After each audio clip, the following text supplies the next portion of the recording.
Inside the Blue Bubble. Noam Dworman clashes with Washington Post columnist Philip Bump, and the results aren't pretty. Last week, Noam Dworman of Comedy Cellar USA, on his Live at the Table podcast, interviewed Washington Post columnist Philip Bump.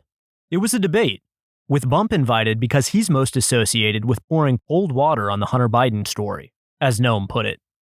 The show went viral as Bump, semi-reprising the performance of Russiagate champion and Guardian reporter Luke Harding walking on an interview with Aaron Mate, left abruptly after conceding Hunter's line, "Unlike Pop, I won't make you give me half your salary," was evidence.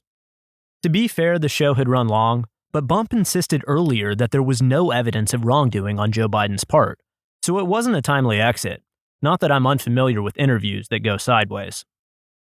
I know Noam and my name got dragged into this somewhat absurdly. Bump said I had an agenda, as Noam brought up tapes between Petro Poroshenko and Joe Biden I'd referenced, but didn't want to say anything. Then a subsequent show also went sideways, for much the same reason. More on that in a moment. Back to Bump v. Dworman. Many exchanges in the podcast stand out, not in a good way. Bump repeatedly tells Noam his problem is that he's not accepting his, Bump's, version of things. At about the 56-minute mark, Bump chides Noam for bringing up things that have been debunked. When Noam asks, "What's been debunked?" Bump says, "I've written about this." He adds, "It's been debunked in the sense that I've already addressed this," and presented the counter-arguments to it. Noam brings up the issue of the press. "The press actually bothers me more than Joe Biden." To which Bump interjects, "But you don't listen to the press. I'm sitting here and telling you you're wrong about these things, and you don't listen." About 5 minutes later, Noam again brings up media, and Bump says, "But again, you're attacking the press, because you refuse to listen to what we're saying."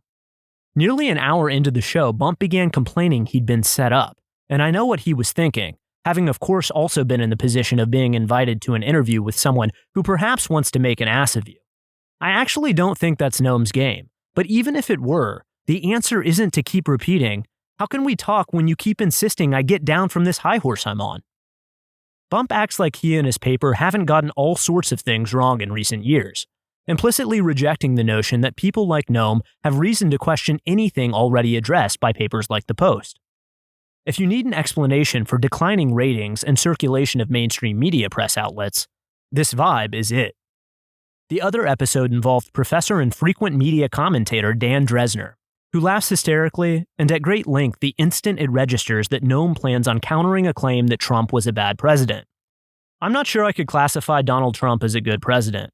I'd feel extremely confident, however, in saying, for instance, that George W. Bush was a worse one, not just for the WMD lies and accompanying Iraq disaster, which Dresner supported, by the way, but because of his and Dick Cheney's ambitious innovations and anti-democratic grotesqueries like state-sponsored kidnapping, i.e. rendition, and mass surveillance. Dresner is doing what Bump did, albeit with more humor.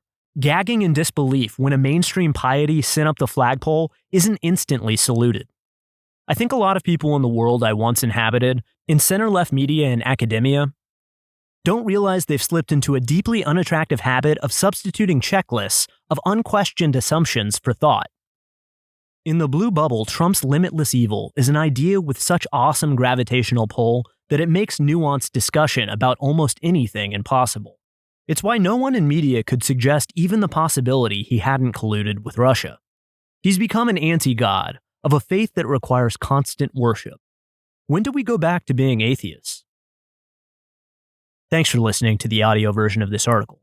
For more, visit racket.news.